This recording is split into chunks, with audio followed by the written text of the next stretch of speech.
Hello, hello, and welcome to the Dr. Toomer Talk Show. I'm Dr. Catherine Toomer. I'm a family medicine and community health physician and founder of Total Weight Care Institute.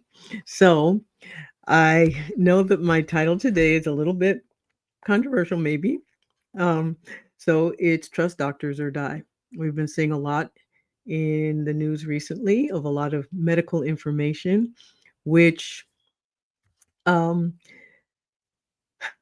unfortunately, um, some of it is rather disturbing for those of us who've studied medicine in any form. And so I'm just going to start with a little bit of background and why I say this. I mean, people seem to not understand what it is that we have to study to become a doctor.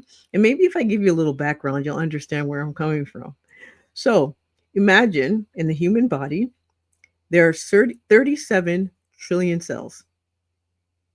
That's cells in our body. When people talk about cells, we're talking about 37 trillion in the human body. There are 200 distinct cell types in the body, human body. There are 4 types of tissue. So what happens? Cells, when they come together, become cell types. There's different types of cells. When they come together, they form tissue. There are 4 distinct tissues in our body. There's epithelial, which is our skin. There's connective, which is kind of our cartilage and bones and things that connect our things. And there is muscle tissue, and there are nerve tissue. So these are all things that come together as cells and create tissue in our body that then come together and make larger things called organs. There are 78 organs in our body. There are 11 organ systems in our body, and those organ systems interact with one another through hormones, through other chemicals, through nerves. And so there are 11 of those organ systems. And generally in medicine, when you start talking about specialties, it's around those organ systems. So you have, the ophthalmologist for your eyes, your ENTs for your ear, nose, and throat, pulmonologist for your lungs, cardiologist for your heart. You understand what I'm talking about. But there are also 206 types of bones, or 206 bones in our body. Now, children are born with more bones. Of course, here my dogs start barking. There's um, more bones in children because they have several bones that start to fuse as they get older, and so they have fewer bones than adults do. So there's that. Now, and then when you start talking about nerves, our brain alone has billions of neurons, which are essentially nerves, and that just controls the rest of the body. So imagine all of these things, all of these organ systems, all of these different ways that they interact with one another. I haven't even talked about the hormones and talked about all the different chemicals, the neurochemicals, and the serotonins and the endorphins and the epinephrine, norepinephrine, cortisols, and all the rest. All those are things that give signals to all the different parts of the body. Now imagine having to study all that in order to keep a human alive. Studying all of that in order to understand what it is that's going on with a person. Most medical schools in the United States are 4 years long. Then after that, the shortest amount of residency is 3 years. So that means 7 years of study to learn all of that. And of course, not everybody can learn everything, but that's 7 years. Some people go as many as 12 years, 13, 15 years studying their specific organ type. And so imagine the frustration of someone who knows we know what we don't know. And so it's very frustrating when we hear people who know even less than what we don't know talking about the human body as if they know so much, when we know how many trillions of little things working in the body that are happening. And so when I talk about trust your doctors or die, I know it's a little bit extreme. However, what doctor's job isn't to keep you alive. It's actually relatively easy to keep someone alive. It is, we work to keep you from dying. And the way we do that is by seeing the things that nobody else can, or nobody else knows, or nobody else knows what to look for. It's very easy to know, what a horse sounds like, but when do you know if it's a zebra? It takes expertise, it takes education, and it takes time in order to do that. And so a lot of times what we are trained for is to find the things that are out of the ordinary. And so are the things that are most important. The routine stuff, that's fine, but it's the out of the ordinary that you want somebody with expertise to know. Now, what I have been seeing, and this isn't just, oh, I'm just being jealous or I'm just being, a gatekeeper of the information. However, bedside manner matters, and we know this. And unfortunately, though, we sometimes equate bedside manner to knowledge, and that's not always the case. So you can have someone who's very, very empathetic, who's a very good listener, who is emotionally intelligent and makes you feel really good, but it doesn't mean that they know how to keep you alive. They'll listen to you, they'll make you feel really great. And I've succumbed to this. I'm human. I've done this too. Doctors I really, really, really love, and then they're really not that good in medicine. And then unfortunately that happens. But even the worst of doctors are still better than a lot of people who never, ever, ever went to med school, or who've never studied the human body, who've never studied the human psyche, who've never studied the biopsychosocial approach to anything related to the human condition.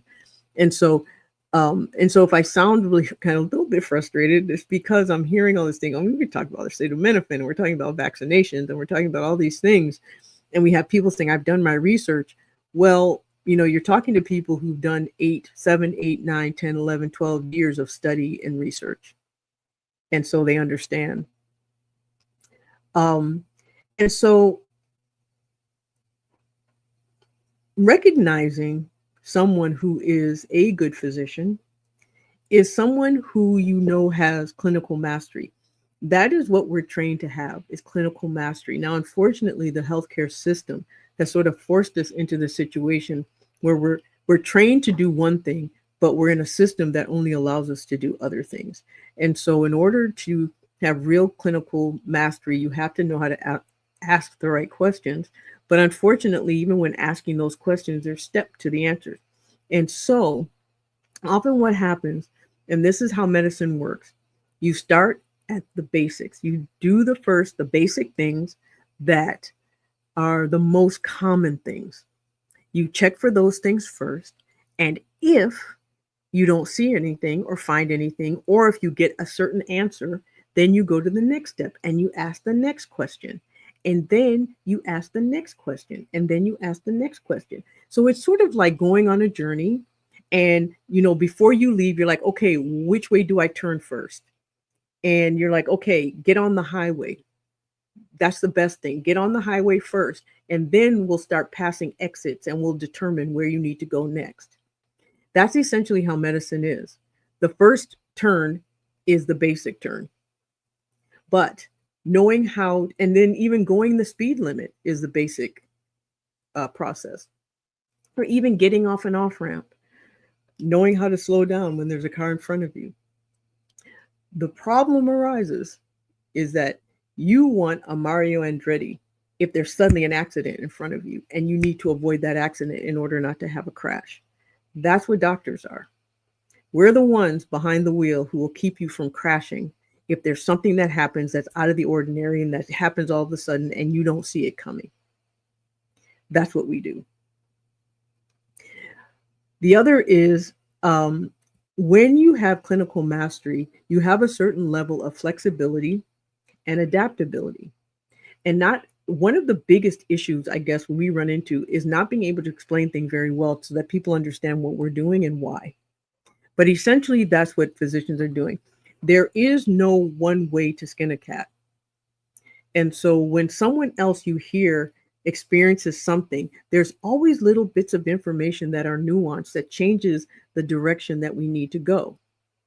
So if you know that you need to go one place and you're driving one type of car that can only go a certain speed, then you may need to get off on one exit and take the back roads. Whereas someone else who's in a much faster car, or maybe a newer car, or a car that drives more smoothly, can go most of the way on the freeway before getting off at the last exit.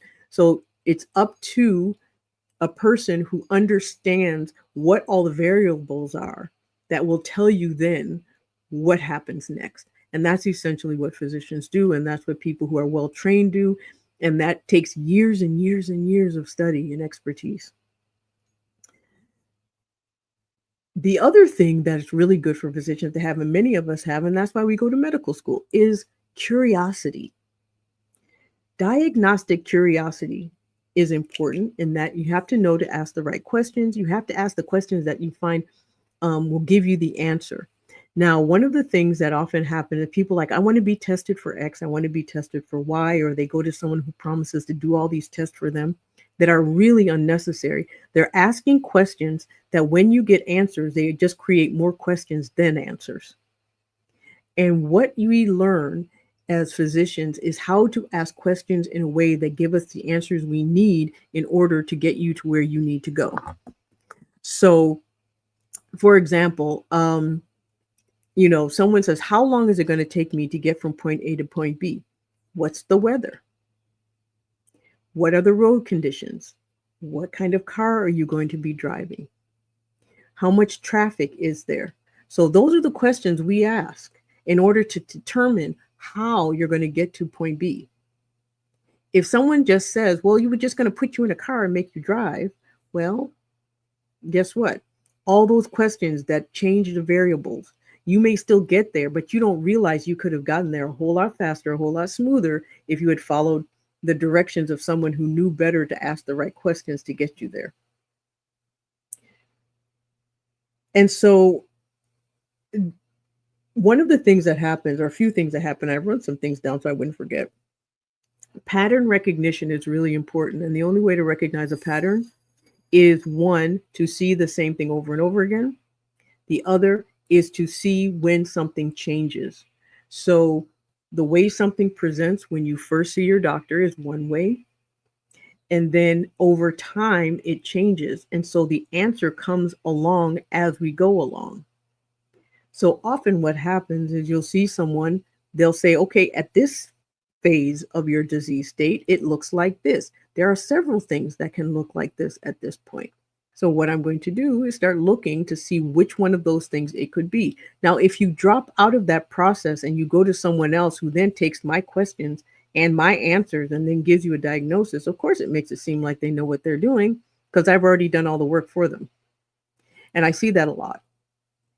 Once you have all your tests done, once you have years of history, once you have all these things going, it's very easy for someone else with lesser training or lesser knowledge to determine based on patterns what it is that it is.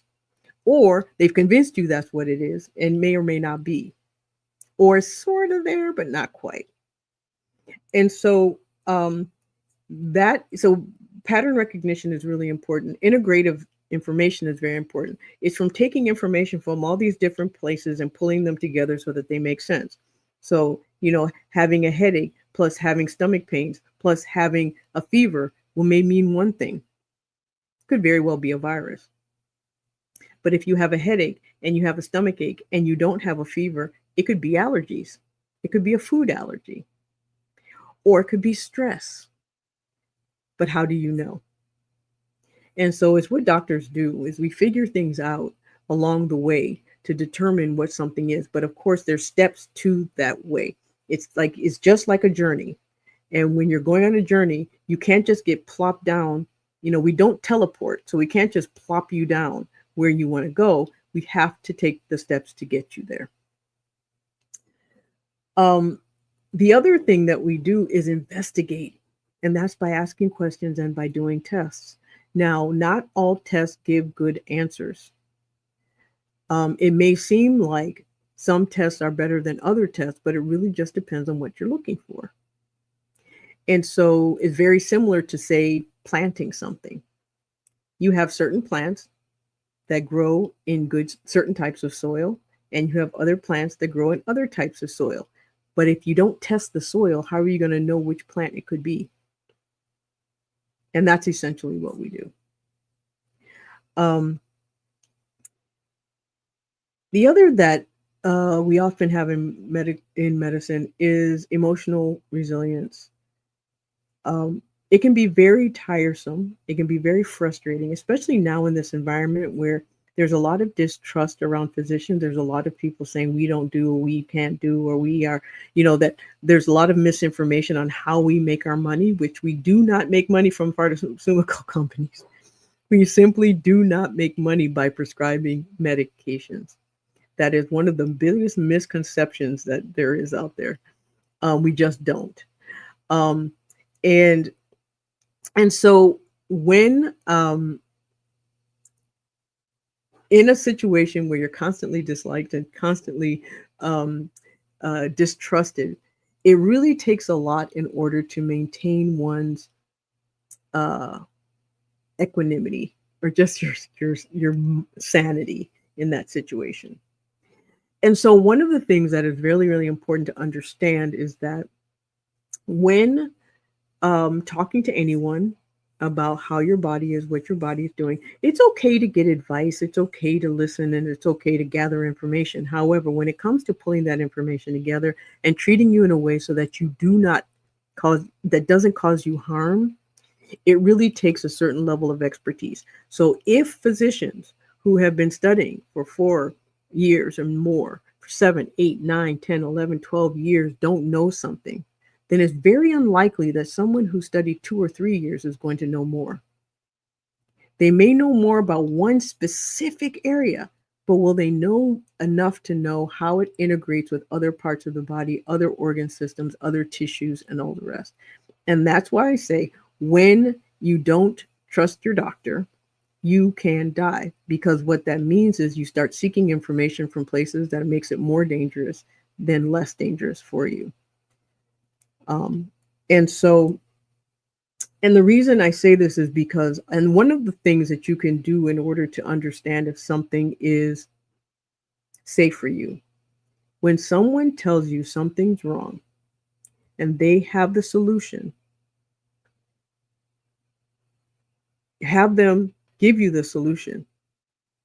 But if they're selling you the solution, then always question. It's sort of like going into mechanic and saying, okay, well, a mechanic going into your engine and saying all these things are wrong with your engine, even though you hear a noise, but your car's still running. But all of a sudden, they're telling you there's all these things wrong with your engine and you've got to pay them an exorbitant amount a month. Otherwise, they scare you into thinking, oh, your engine's going to fall out. And then some people just ignore that and they keep driving and their car's fine. But you don't know who that is. And so it's sort of like being in a situation. Let me give you this analogy. Being in a situation where someone says, I'm going to drive you from point A to point B. And you're getting in a car with someone who doesn't have a license. And you have no idea that they're going to get you there safely or not. But they've convinced you that they know how to drive. They've convinced you that they have a nice car. They've shown you this really pretty car that they're going to drive you there in. But they don't know how to drive. Or they do. They know how to drive well enough to get you there, but not enough to get you there safely. Or someone who spends a lot of time as a passenger on a plane and says, you want to fly with me? I'm going to fly a plane to such, because I know a lot about planes because I spent a lot of time in them. And so I know it's all sounds, and I know like it sounds a bit like contrarian, but and the reason I'm saying all this is because I'm just seeing a lot of things being done to people and being done for people that are actually harmful, or people avoiding physician advice to take advice from people who are not physicians, avoiding prescriptions that we know have been tested and have been put through trials on humans to take unknown substances that do the exact same thing. However, it's not regulated and you don't know what's in them. And like I've said before, if you take anything and it acts immediately, it is a medication. It's just not a prescription. It's just not one that falls under the FDA to be prescribed, because there are very few things that can change how the body does immediately. Drugs and alcohol and water. So if you're taking something and it acts immediately, it's a drug, whether you recognize it as a drug or not. And if you're being given it by someone who does not knows how to prescribe, then they have no idea what that's doing to your body. There's very few things that can make changes in your body right away. And for me, like weight loss. The only way your body loses weight is by taking health in a healthy way, is by taking the energy stored in fat cells and using it in a way that's more efficient. But if you lose weight rapidly, it means one of two things. You're starving, and so you're going after that energy inappropriately, or you're losing water. And diuretics you can get diuretics over the counter. Midol, period medication, has diuretics in it. You can take that and put it in something that makes you lose a whole lot of water. So of course you're going to lose weight when you stand on a scale. Things that reduce inflammation. Ibuprofen is anti-inflammatory. You can throw anti-inflammatory medication into something, throw a diuretic in there, throw a little bit of compounded thyroid medication, and boom, you've got weight loss, and very rapid weight loss. But it may or may not always be safe. And that's where physicians come in. So I know I'm stepping a little bit on my soapbox, but if you have any questions about anything, whether it's health, wellness, or weight loss related, you can ask me now.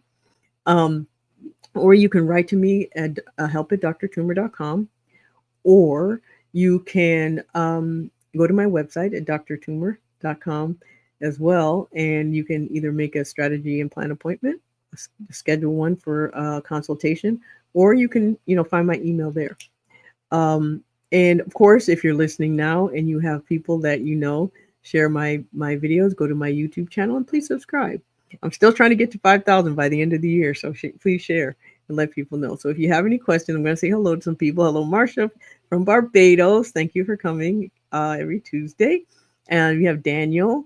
Happy Tuesday to you too, Daniel. Thank you for coming. And Perry from Dallas, Texas. If you're listening, let me know where you're listening from. I forgot to ask you at the beginning.